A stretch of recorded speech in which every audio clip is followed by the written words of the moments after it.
রাসূলের সবচেয়ে বেশি বড় শত্রু নিজের চাচা। কে? নিজের চাচা আবু লাহাবের ভিতরে আছে। নিজের দাদার ওরসার সন্তান এই আবু লাহাব আল্লাহ রাসূলের সাথে বিরোধিতা করেছে, করেন নাই বলে? যার কারণে আল্লাহ পাক রব্বুল আলামিন আবু লাহাবের নামে একটা সূরা লাহাব নাযিল করে দিয়েছে। আল্লাহ পাক রব্বুল আলামিন বললেন, তাব্বাত ইয়াদা আবি লাহাবিন ওয়া তাব মা আগনা আনহু মালুহু ওয়া মা কাসাব। তার মানে আবু লাহাব দোয়া করেছিল রাসূল সাল্লাল্লাহু আলাইহি সাল্লামের হাত ধ্বংস হয়ে যাক, রাসূল ধ্বংস হয়ে যাক। আল্লাহ পাক রব্বুল আলামিন আসমান থেকে আয়াত নাযিল করে আল্লাহ পাক রব্বুল আলামিন জানিয়ে দিলেন, আমার রাসূল ধ্বংস নয়, আমার রাসূল ধ্বংস নয়, আমার রাসূল ধ্বংস নয়।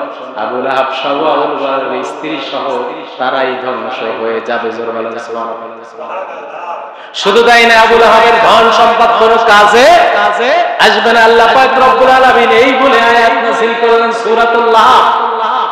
যার কারণে আব্দুল মুত্তালিব চিন্তা করলেন, আমার সন্তানরা তো মুহাম্মদের সাথে হিংসা করে, যার কারণে তিনি চিন্তায় পড়ে গেলেন, কার দায়িত্ব দিয়ে যাব?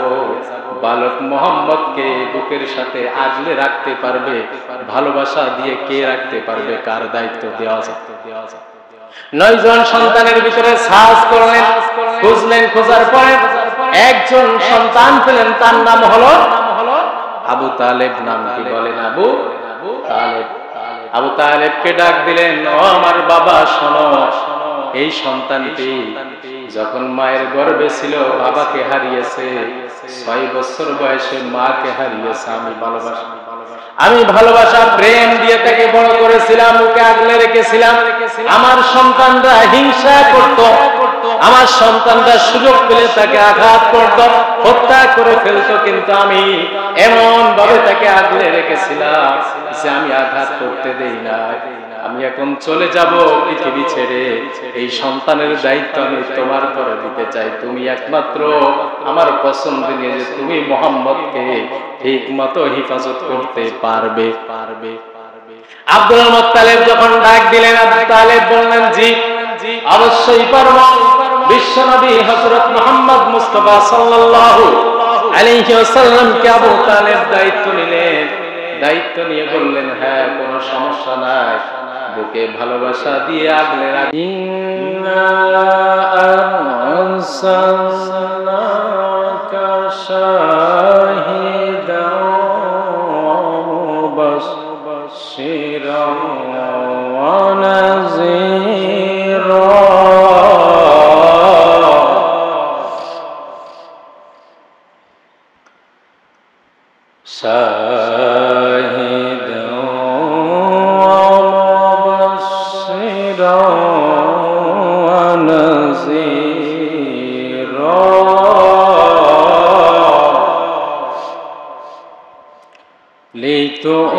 لتؤمنوا بالله ورسوله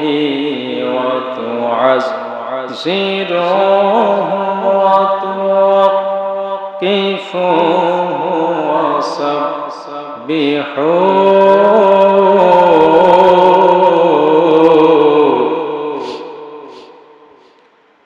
وسبحوه بكرة وأصيلا.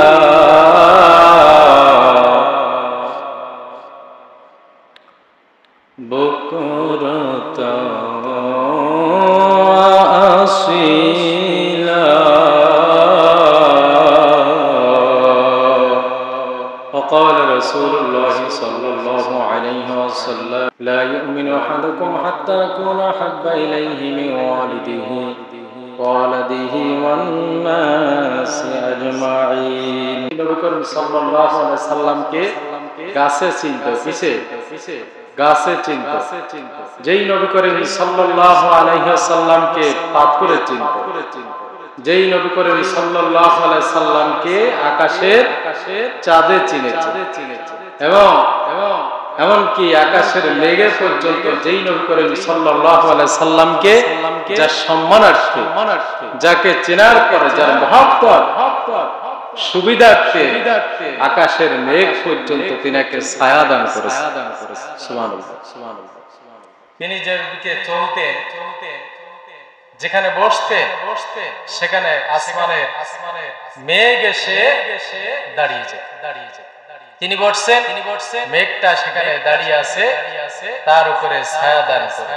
তেনার গায়ের পরে যেন রৌদ্রের তাপ না লাগে। তার মানে আকাশের চাঁদে চিনেছে, জমিন চিনেছে, পাহাড় চিনেছে, পর্বত চিনেছে, সূর্য চিনেছে, চাঁদ চিনেছে, পাথর চিনেছে। চিনি নাই শুধু আমরা অধম গুনাহগার মানুষেরা। আমরা তাকে মহব্বত করতে পারি নাই, আমরা অন্তর থেকে তাকে ভালোবাসতে পারি নাই। কিন্তু তিনাকে আগলে রেখে তিনার জন্য সাহাবীরা জীবন দিয়ে দিয়েছে। রাসূল সাল্লাল্লাহু আলাইহি ওয়াসাল্লাম কে আপনার যুদ্ধের ময়দানে সাহাবীরা বুকে আগলে রেখে সাহাবীরা নিজের গায়ে ধনুক তীর, নিজের গায়ে তীর বিদ্ধ করেছে। রাসূলের গায়ে যেন আঘাত না লাগে, নিজে বুকটা পাতিয়ে দিয়েছে, নিজের শরীরটাকে পাতিয়ে দিয়েছে সামনে, যেন তীরটা এসে আমাকে আঘাত করে আমি শহীদ হয়ে যাই, কিন্তু আমার রাসূলের গায়ে যেন আঘাত না লাগে। আমি নিজে শহীদ হয়ে যাব, আমার শরীরের সব রক্তবিন্দুটুকু দিয়ে আমি আমার রাসূলকে হেফাজত করব। এমন সাহাবী, এমন নজির আমরা পেয়েছি কি পাই নাই? আল্লাহ রাসূল সাল্লাল্লাহু আলাইহি সাল্লাম তিনি বলেছেন, লা ইউমিনু আহাদুকুম হাত্তা আকুনা হাব্বা ইলাইহি মিন ওয়ালিদিহি ওয়া ওয়ালাদিহি ওয়ান নাসি আজমাইন। নিজের জান, জীবন, সন্তান, সম্পদ সব কিছু থেকে আমাকে বেশি ভালোবাসো, আমি রাসূল তোমাকে সুপারিশ করে কঠিন সেই বিপদের হাত থেকে তোমাকে আমি রেহাই দিয়ে জান্নাতে পৌঁছে দেব। সুবহানাল্লাহ। তাফসীরে এসেছে, ভালো করে লক্ষ্য করেন, আল্লাহ রাসূল সাল্লাল্লাহু আলাইহি ওয়াসাল্লাম কে ভালোবাসতেন, মহব্বত করতেন, আগলে রেখেছিলেন। আল্লাহর রাসূল সাল্লাল্লাহু আলাইহি সাল্লামকে তার দাদা বিশ্বনবী হযরত মুহাম্মদ সাল্লাল্লাহু আলাইহি সাল্লাম যখন মায়ের গর্ভে ছিলেন, এমন সময় বাবাকে হারিয়ে ফেললেন। বাবা এতিম হয়ে গেলেন, বাবাকে জন্মের মতো হারিয়ে ফেললেন। আবার যখন 6 বছর বয়সে পদার্পণ করলেন, তখন জন্মের মতো মায়ের এতিম হয়ে গেলেন। মাকে হারিয়ে ফেললেন, দায়িত্ব এসে গেল দাদার পরে। দাদা আছে, দাদাকে দায়িত্ব পালন করার জন্য দাদার পরে অর্ডার করা হলো, দাদা দায়িত্ব পালন করছে। এবার দাদারও প্রায় সিটি এসে গেল, দাদাও পৃথিবী থেকে চলে যাবে। বিশ্বনবীর বয়স যখন 8 বছর হলো, কয় বছর বলেন? 8 বছর হলো। এমন সময় আব্দুল মুত্তালিব তিনিও পৃথিবী থেকে চলে যাবেন। আল্লাহ পাক রব্বুল আলামিন কোরআন কারীমের ভিতরে মানুষদের সম্পর্কে ইরশাদ করলেন। আল্লাহ বলেন, কুল্লু নাফসিন যায়িকাতুল মাউত। আল্লাহু আকবার। আল্লাহ পাক রব্বুল আলামিন বলে, পৃথিবীতে যারা সৃষ্টি হয়েছে, যাদের জীবন দেওয়া হয়েছে প্রাণী হিসাবে, যাদের নরম চরণ আছে, এমন জীবন যাদেরকে দেওয়া হয়েছে, তাদের কাছে একদিন মৃত্যু আসবে। যে যেখানেই থাকো না কেন, মৃত্যু এসে ধরবে। একদিন মৃত্যু গ্রাস করে এই পৃথিবী থেকে আমাদেরকে চলে যাওয়া লাগবে। যতই ক্ষমতা দেখায়, দাপট দেখায়, কোনো কাজ হবে না। আব্দুল মুত্তালিবের মৃত্যু এসে গেল। মৃত্যু যখন সন্নিকটে এসে গেল, আব্দুল মুত্তালিব তিনি এবার চিন্তা করলেন, বাবা হারা মা হারা সন্তানটিকে আমি আগলে রেখেছিলাম বুকের ভিতরে, ভালোবাসা প্রাণের চেয়ে বেশি ভালোবাসতেন আব্দুল মুত্তালিব। সন্তান ছিল আব্দুল মুত্তালিবের 10 জন। আব্দুল্লাহ সহ রাসূলের পিতা সহ কয়জন ছিল? জোরে বলেন। 10 জন সন্তান ছিল। আব্দুল্লাহ যখন মারা যায় তখন 9 জন সন্তান থাকে। সবাই রাসূলকে ভালোবাসতো না। এই 9 জন সন্তানের ভিতরে আবু লাহাব ছিল, ঠিক কিনা কোন? যে রাসূলের সবচেয়ে বেশি বড় শত্রু, নিজের চাচা। কি? নিজের চাচা আবু লাহাবের ভিতরে আছে, নিজের দাদার ওরজার সন্তান এই আবু লাহাব আল্লাহর রাসূলের সাথে বিরোধিতা করেছে করেন না বলে, যার কারণে আল্লাহ পাক রব্বুল আলামিন আবু লাহাবের নামে একটা সূরা লাহাব নাযিল করে দিয়েছে। আল্লাহ পাক রব্বুল আলামিন বললেন তাব্বাত ইয়াদা আবি লাহাবিন ওয়া তাব মা আগনা আনহু মালুহু ওয়া মা কাসাব। তার মানে আবু লাহাব দোয়া করেছিল রাসূল সাল্লাল্লাহু আলাইহি সাল্লামের হাত ধ্বংস হয়ে যাক, রাসূল ধ্বংস হয়ে যাক। আল্লাহ পাক রব্বুল আলামিন আসমান থেকে আয়াত নাযিল করে আল্লাহ পাক রব্বুল আলামিন জানিয়ে দিলেন আমার রাসূল ধ্বংস নয়, আমার রাসূল ধ্বংস নয়, আমার রাসূল ধ্বংস নয়, আবু লাহাব সহ আবু লাহাবের স্ত্রী সহ তারাই ধ্বংস হয়ে যাবে। জোরে বলেন সুবহানাল্লাহ।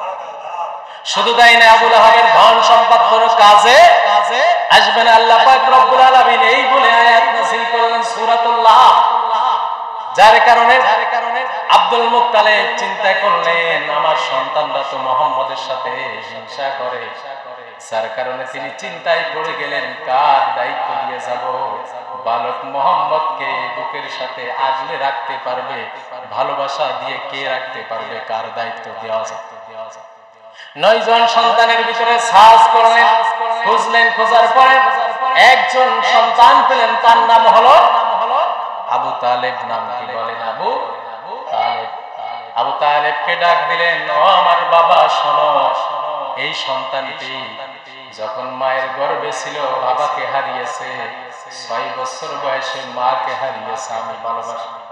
আমি ভালোবাসা প্রেম দিয়ে তাকে বড় করেছিলাম, ওকে আগলে রেখেছিলাম।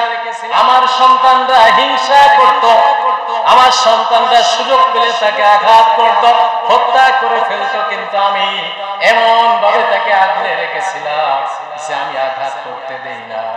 আমি এখন চলে যাব পৃথিবী ছেড়ে, এই সন্তানের দায়িত্ব আমি তোমার উপরে দিতে চাই। তুমি একমাত্র আমার পছন্দ নিয়ে তুমি মুহাম্মদকে ঠিক মতো হেফাজত করতে পারবে।